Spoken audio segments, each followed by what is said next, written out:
We have a major update with the Los Angeles Lakers regarding the DeJounte Murray trade and the status of that, and the Lakers' willingness to make a trade for a guy like Bruce Brown hinges on the fact that the Lakers want to trade D'Angelo Russell and or Rui Hachimura.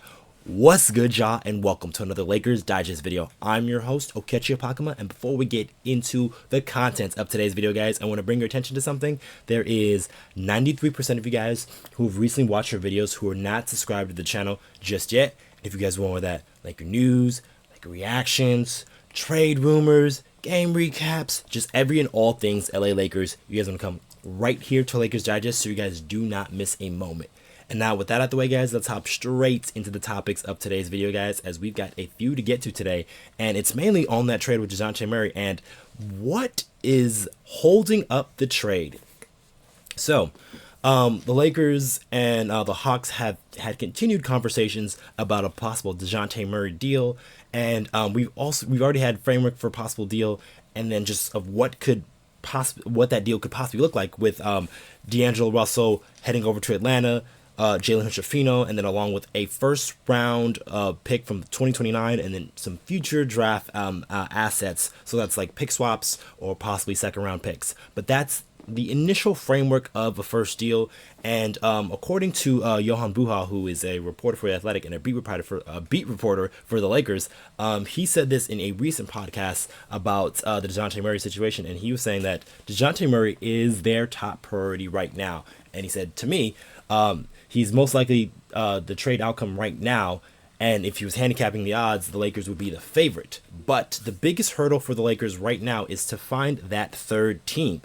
So he also added the fact that if this process drags on, you could start coming into the fact where other teams could possibly get involved, or even certain players go off the board. So like recently, Terry Rozier was left off the board, and then maybe other teams getting involved, like a Philadelphia who's got more assets, who can outbid the Lakers and also drive up the DeJounte Murray price.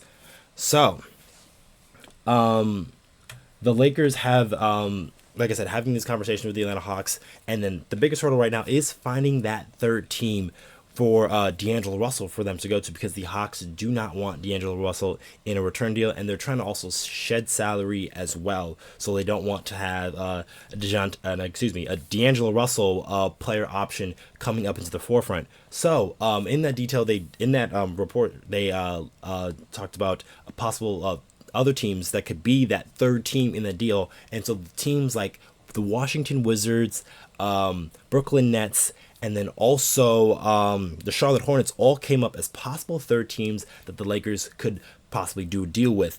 And then more interesting that the Wizards and the Brooklyn Nets, if they are involved in the deal, this can make the deal a little bit bigger, because there are some players on their teams that the Lakers were interested in, and they can possibly be added into this deal to help make this even more than just a DeJounte Murray trade. So if it's a deal with like the Wizards, the Lakers have been been interested in a guy like Tyus Jones, and also the backup center like Daniel Gafford. So a deal with them could possibly include those guys. And if it's a team like the Brooklyn Nets, the Lakers have been interested in Royce O'Neal and also Dorian Finney-Smith. So those are also a couple of guys that could be added in the possible deal if the Lakers were to do a three-team trade with them.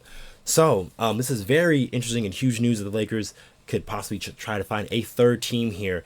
And with all these teams here, it is very interesting because like they're all just willing to add salary to the roster. That's why maybe trading a D'Angelo Russell to them wouldn't do them much harm. Even look at a team like the Charlotte Hornets, who recently just traded out Terry Rozier, and then they brought back Kyle Lowry. While he is an expiring contract, they are more willing to take on a guy probably like that, because they aren't really going anywhere this far, and then everything just mostly hinges on LaMelo Ball's health and wealth over there in Charlotte. So they're trying to find the right pieces to fit around him and build in that future there. So them taking on a contract like that, we're probably having the Lakers to send some assets their way, whether it's second round picks or draft swaps. So we'll see what happens with the Los Angeles Lakers if they're able to help get this third team possibly involved. But like I said, what's really been holding up the deal here for the Los Angeles Lakers is finding that third team.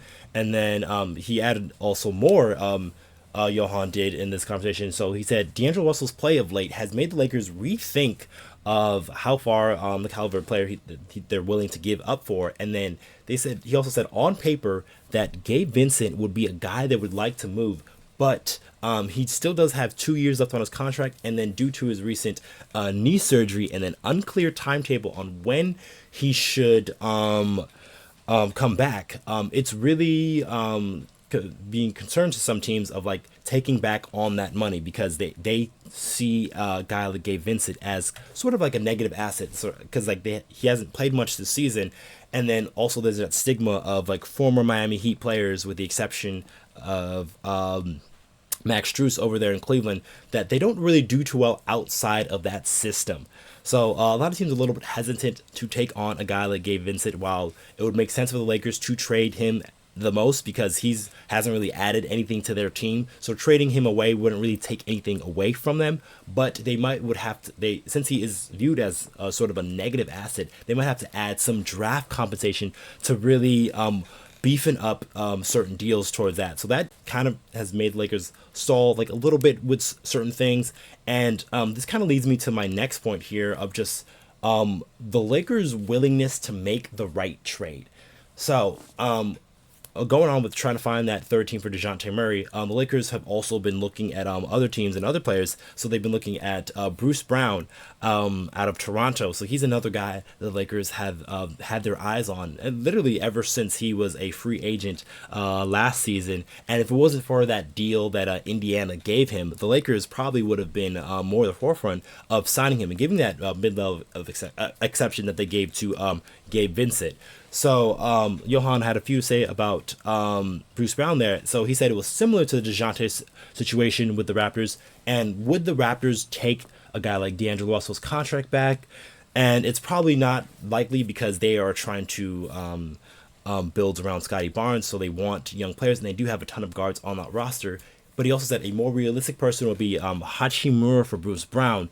But he also questioned if Toronto wanted to take on Rui, and or if they would have to reroute him in another 3-team deal, which makes things more complicated. But in terms of names, he said that DeJounte Murray and Bruce Brown are probably 1 and 2 in terms of guys that the Lakers are going after. So Bruce Brown being another guy the Lakers are interested in. Toronto is willing to probably, like I said, get rid of him. They've got a ton of guards on that roster, and they probably do need some front court help. So Rui Hachimura would make sense for them. But just one more thing to add from that article, Johan said that Rui Hachimura could be a guy they move, but it could create another problem in the front court, as you're losing your third best front court scorer next to LeBron James and Anthony Davis. So I'll talk a little bit more later on, but just more back on Bruce Brown, on just like the likelihood of that trade. So it all obviously hinges on what the Raptors see as value for him, because they'd probably want a first round pick and maybe some current assets to help their team out. And while the Lakers might be willing to trade a guy like Hutchafino or something like that, but like I said, the Raptors have a lot of guards, so the need for another guard probably isn't necessary for them. So they're looking for that front court help, maybe a big man to really help shore up that roster there.